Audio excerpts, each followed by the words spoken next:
I be honest with you? Don't keep it personal when people can't celebrate what God has in you. Because some people don't understand they need you until they need you.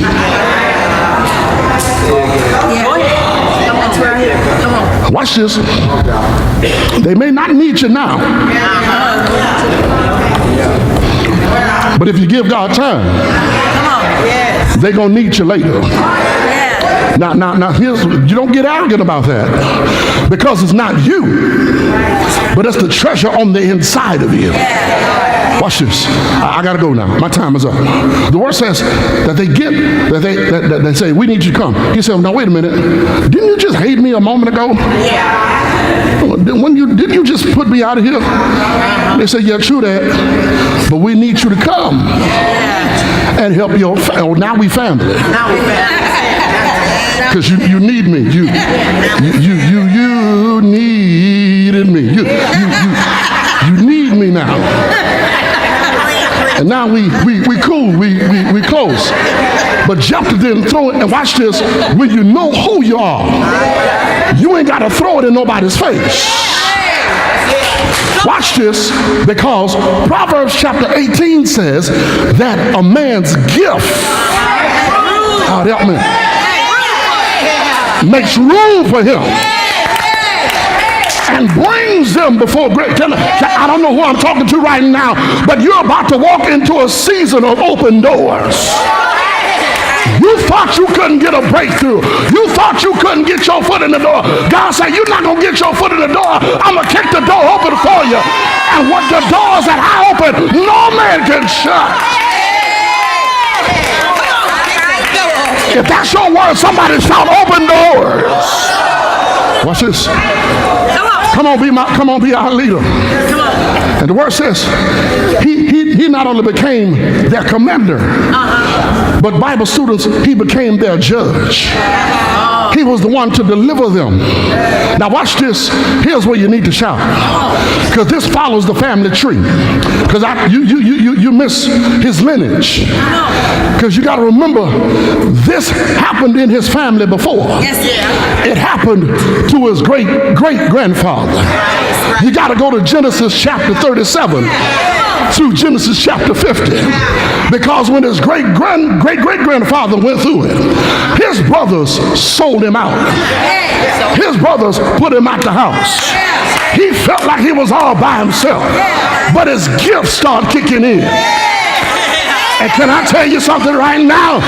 If it looks like you're going through something and your family and friends don't understand, God said your gift is about to kick in. To the point where he's now in prominence. And just like his great-great-grandson, the same way Jephthah delivered Israel in Judges chapter 11, his great-great-granddaddy Joseph delivered Israel in Genesis chapter 50. And if you want to know why it all happened, Joseph explained it in Genesis chapter 50, verse number 20. What did he say? He said, you meant it for evil, but God meant it for good. Every lie they told on you, every affair they said about you, every scandal they said about you, God's going to flip that thing and use it for your good. Will you shake your neighbor's hand and say, neighbor, I didn't understand it then, but I understand it now. He meant it for my good. But wait a minute, there's something else in there. All right now. You meant it for evil, but God meant it for good. Watch this. To the saving of many lives. Do you want to know why God took you through the storm? Do you want to know why God took you through the warfare? Do you want to know why you had to be lied on? Do you want to know why you had to be talked about? God had to take you through the valley because your daughter is going through the valley. God had to take you through the storm because your mama is going through a storm.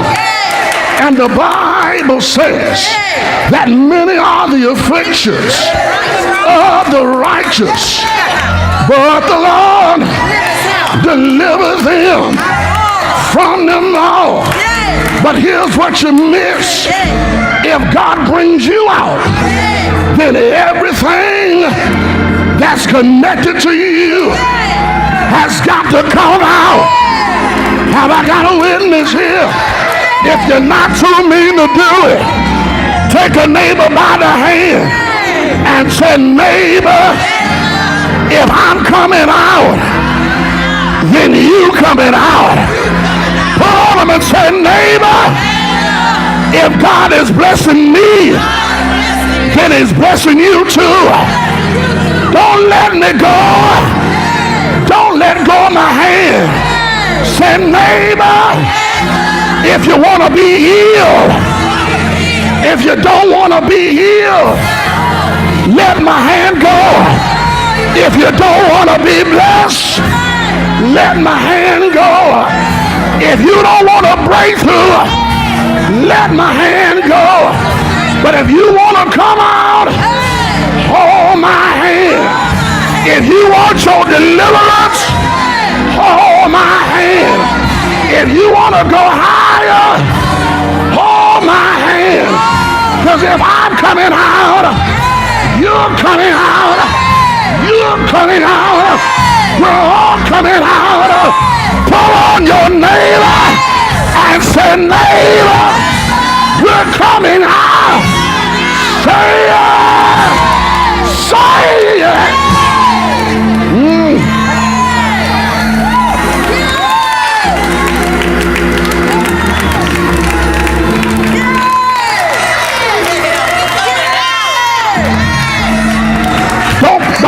This ain't for your neighbor, but you gotta speak it over yourself. I need you, if you're not too mean to do it, speak to the enemy on behalf of yourself and said, Satan, you thought I was done.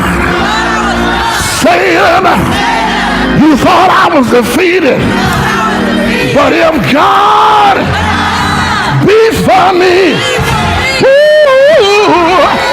can be against me, I'm back better than ever. I'm back better than ever. Say it.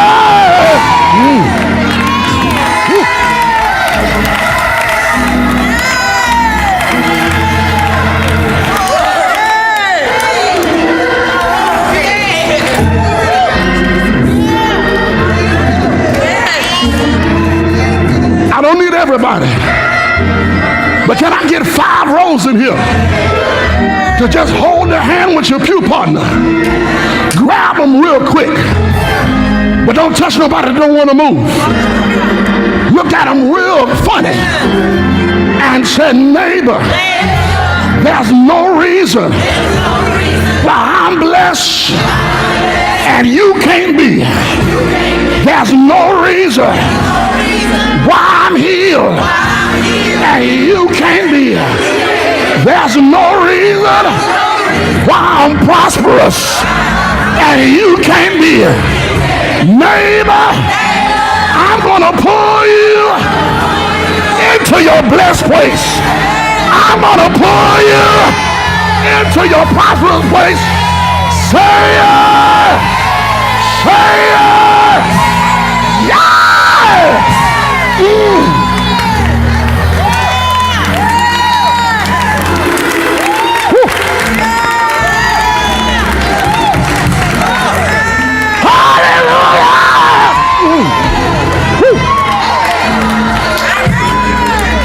I'm coming out! I'm coming out!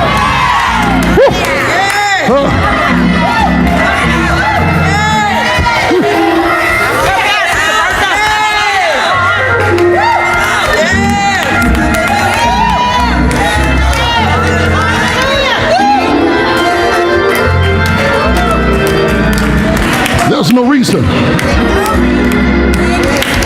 for us to be connected and one of us is losing. God didn't take you through that for nothing, but God took you through to help somebody else. This is my last time telling you to touch somebody. I know you're tired of it. You ain't even got to touch them. Just look at them. I said, neighbor, I'm not going to touch you. But look at me. I don't look like what I've been through.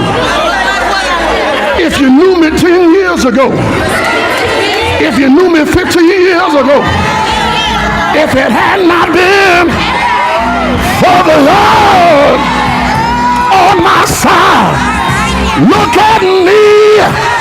I'm a testimony. The Lord been good to me.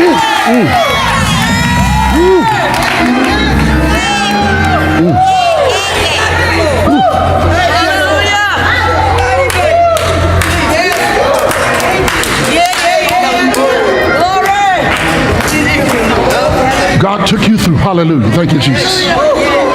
He took you through to bring somebody else out. Your tears wasn't for nothing. Your suffering wasn't for nothing. Now watch this. And this is my last prophecy for today. That what you just came out of is going to deliver your family. What you just came out of is going to set your daughter free. What you just came out of is going to save your son.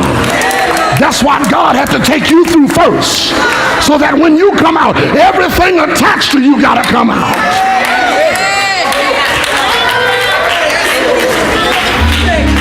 I'm back by popular demand.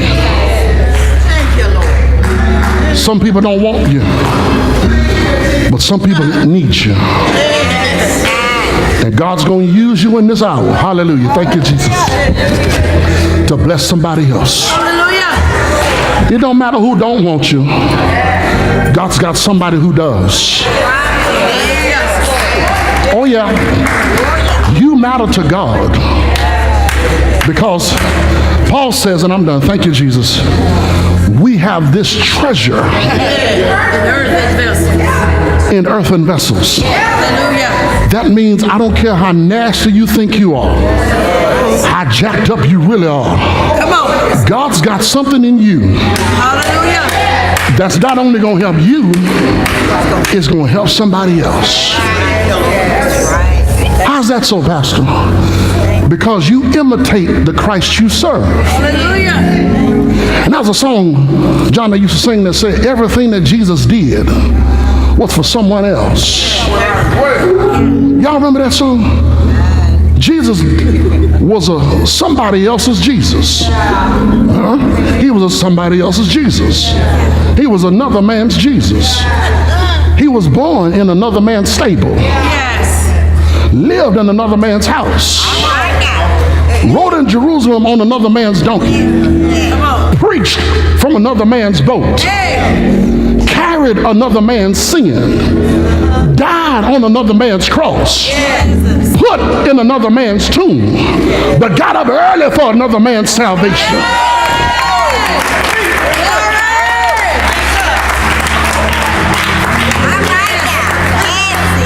It could have been me. It should have been. It was supposed to be me. But he got in the way.